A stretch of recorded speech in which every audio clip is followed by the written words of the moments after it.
എല്ലാ മാന്യ സുഹൃത്തുക്കൾക്കും പുതിയൊരു വീഡിയോയിലേക്ക് സ്വാഗതം.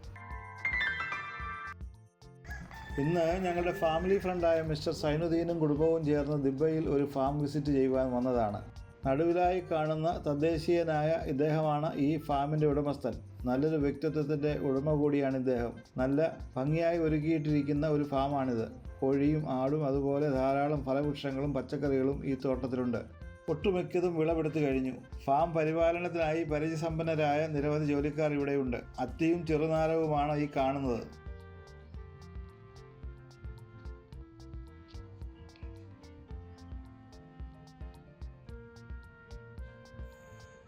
ഈ പൂത്ത് നിൽക്കുന്നത് എന്ത് ചെടിയാണെന്നറിയില്ല.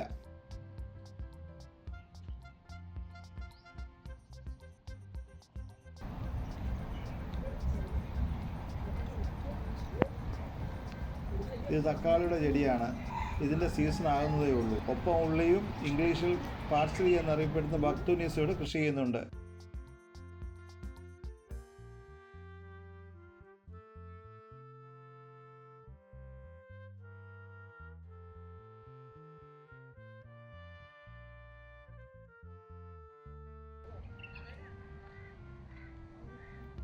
ഇവിടെയായി ക്യാബേജ് കൃഷി ചെയ്യുന്നുണ്ട്. എല്ലാം നല്ല വലിയ സൈസുള്ളതാണ്. അടുത്തായി ഒരു പന്തലിൽ ഉള്ളത് ചുരക്കയാണ്. ഇതിൻ്റെയും വിളവെടുപ്പ് കഴിഞ്ഞതാണ്. കുറച്ച് മാത്രമേ ഇപ്പോൾ ഇതിലുള്ളൂ.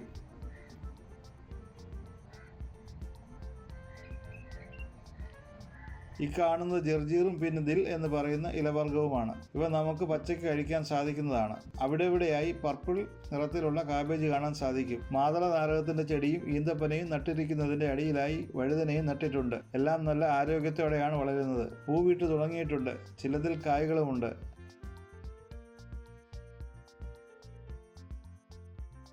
ഇതിൻ്റെയൊക്കെ ഇടയിലായി വലിയ ബദാമിന്റെ മരങ്ങളുമുണ്ട്.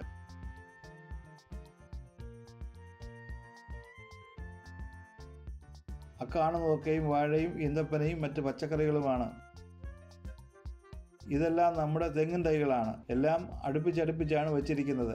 ഒരു പക്ഷേ പിന്നീട് ആവശ്യക്കാർക്ക് കൊടുക്കുവാനായിരിക്കും. ഇവിടെ ഇല്ലാത്തതായി ഒന്നും തന്നെ ഇല്ലെന്ന് വേണേൽ പറയാം. ഈ കാണുന്നത് കോട്ടൺ നൂലുണ്ടാക്കുന്ന പരുത്തിച്ചെടിയാണ്. ചിലതൊക്കെ പരീക്ഷണാടിസ്ഥാനത്തിലായിരിക്കും നട്ടിരിക്കുന്നത്. സമൃദ്ധിയായി ജലലഭ്യത ഒരു ഫാമിന് അനിവാര്യമാണ്. അതിവിടെ ഉണ്ട്. കുഴൽക്കിണറിൽ നിന്നും വരുന്ന വെള്ളം ഒരു ടാങ്കിൽ നിറച്ച് അവിടെ നിന്നും ചാലുകൾ വഴിയായി ഓരോ ചെടിയുടെയും മൂട്ടിലേക്ക് എത്തിക്കുന്നുണ്ട്.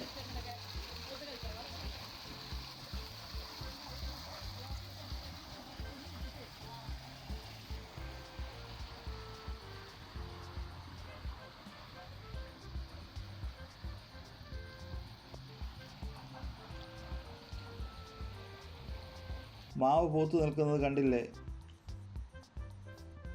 പീച്ചങ്ങായും ഇവിടെയുണ്ട്. മാർക്കറ്റിൽ നല്ല വിലയുണ്ട് ഇതിനിവിടെ.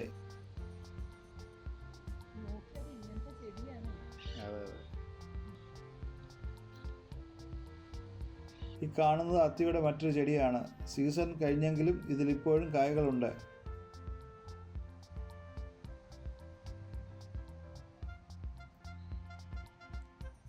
ഈ വഴിയെല്ലാം വെള്ളച്ചാലുകൾ പോകുന്നുണ്ട്. ഇതെല്ലാം തെങ്ങിൻ തൈകളാണ്. ഇടയ്ക്കെല്ലാം വാഴത്തോട്ടം കാണാം. ഈ കാണുന്നതെല്ലാം അരളിയാണ്. ചിലതിൽ പൂക്കളുമുണ്ട്. ഇങ്ങനെ പരിപാലിക്കുന്നത് കൊണ്ട് എന്താണ് ഗുണമെന്ന് മനസ്സിലാകുന്നില്ല. ഒരു പക്ഷേ മാർക്കറ്റിൽ ഇതിനും വില കിട്ടുന്നുണ്ടായിരിക്കും.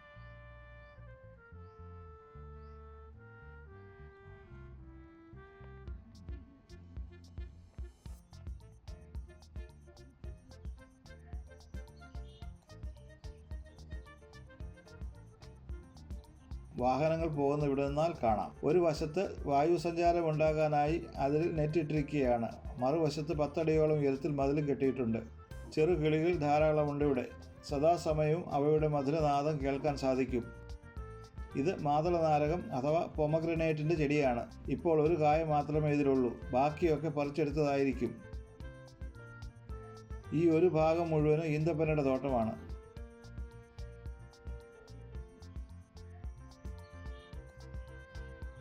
വെള്ളം എല്ലായിടത്തും എത്തിയിട്ടുണ്ട്. എല്ലായിടവും ഭംഗിയായി ചപ്പു ചോറുമൊന്നും ഇല്ലാതെ വെച്ചിട്ടുണ്ട്.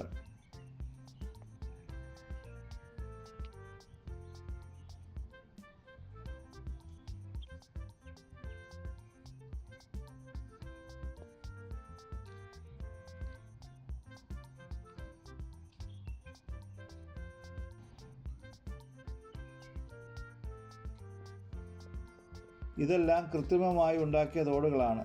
ഏത് വേനലിലും ചെടികൾക്കെല്ലാം ധാരാളം വെള്ളം കിട്ടും.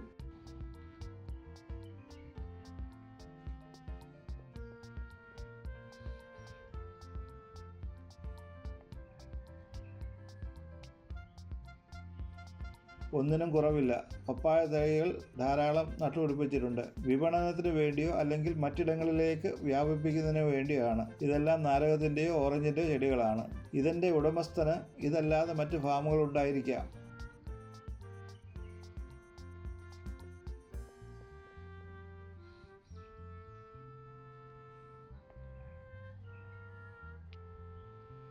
ഇപ്പോൾ ഇവിടെ നല്ല തണുപ്പുള്ള സമയമാണ്, അതുകൊണ്ടാണ് സ്വെറ്റർ ഇട്ടിരിക്കുന്നത്.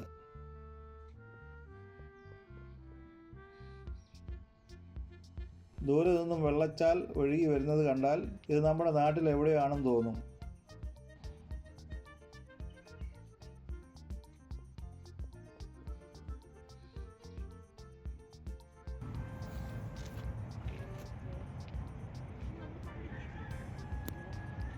ധാരാളം പപ്പായ ഉണ്ട് ഇവിടെ. തോട്ടങ്ങളിൽ പല സ്ഥലങ്ങളിലായി ഇടയ്ക്കിടെ പപ്പായ മരവും അത്തിമരവും ഈന്തപ്പനയും നട്ടിട്ടുണ്ട്. ഇതൊരു മിക്സ് ഫലവർഗ തോട്ടമാണ്.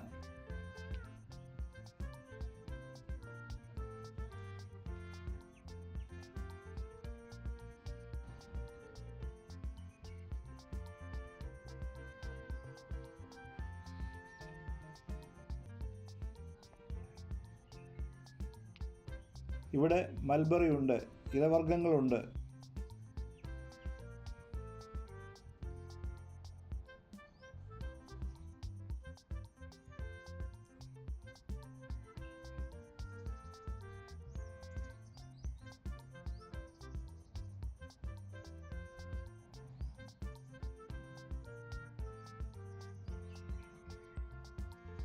മത്തനുണ്ട്.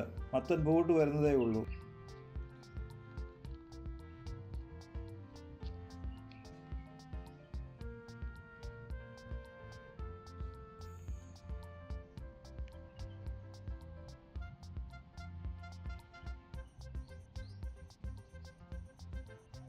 കറ്റാർവാഴയുണ്ട്. ഒന്നിനും ഒരു കുറവുമില്ല.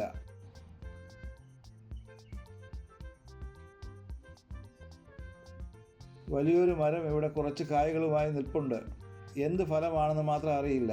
നമ്മുടെ നാട്ടിൽ ഇങ്ങനെ ഒരു മരം ഞാൻ കണ്ടിട്ടില്ല. അമ്പഴങ്ങ പോലുള്ള കായ്കളാണ്, എന്നാൽ അതല്ല.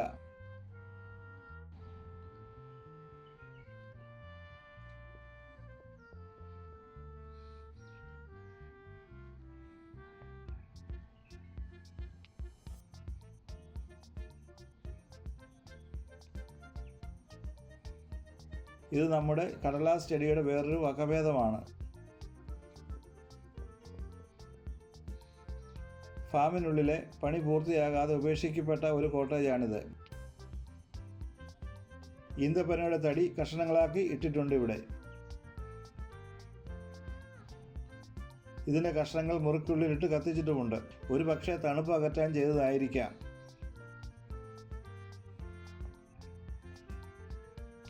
പർപ്പിൾ നിറത്തിലുള്ള വലിയ കാബേജ് ഇവിടെയുമുണ്ട്. കണ്ടാൽ പ്ലാസ്റ്റിക് പോലെ ഇരിക്കും.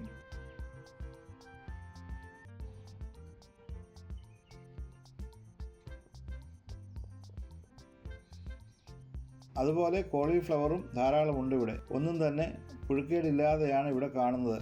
കീടങ്ങളുടെ ആക്രമണം ഇവിടെ ഇല്ല. അതുകൊണ്ട് കീടനാശിനി ഇവിടെ തെളിക്കാറില്ല.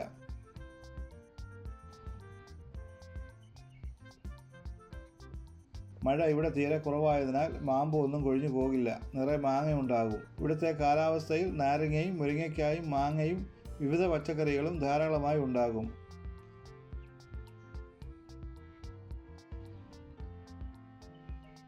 മാവിൻ തൈകളും പപ്പായ തൈകളും ചട്ടിയിലാക്കി ഇവിടെ വെച്ചിട്ടുണ്ട്.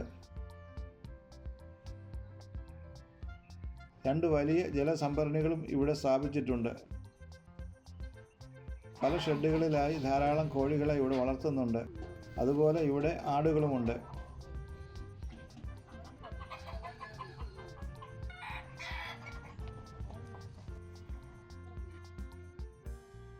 ഞങ്ങൾ തിരികെ പോകാൻ നേരം ധാരാളം കറിവേപ്പിലയും കോഴിമുട്ടയും കാബേജും കോളിഫ്ലവറും മറ്റു പല പച്ചക്കറികളും നൽകിയാണ് ഞങ്ങളെ യാത്രയാക്കിയത്.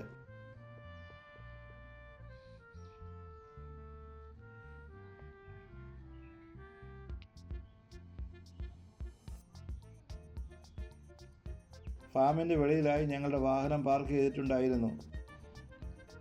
അതിൽ ഞങ്ങളെല്ലാവരും സുഹൃത്ത് സൈനുദ്ദീൻ്റെ താമസ സ്ഥലത്തേക്ക് പോവുകയാണ്.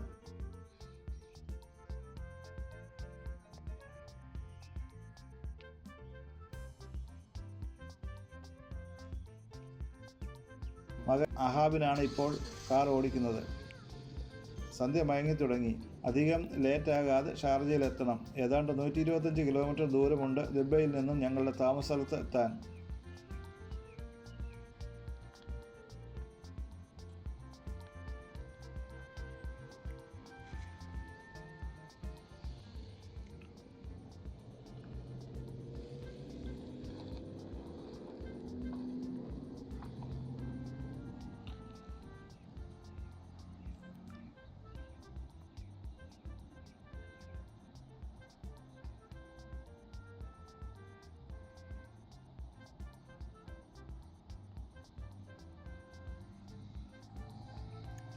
ഇപ്പോൾ വിൻ്റർ സീസൺ ആയതിനാൽ സിറ്റികൾ പൂച്ചെടികൾ നട്ടുപിടിപ്പിച്ചിട്ടുണ്ട്.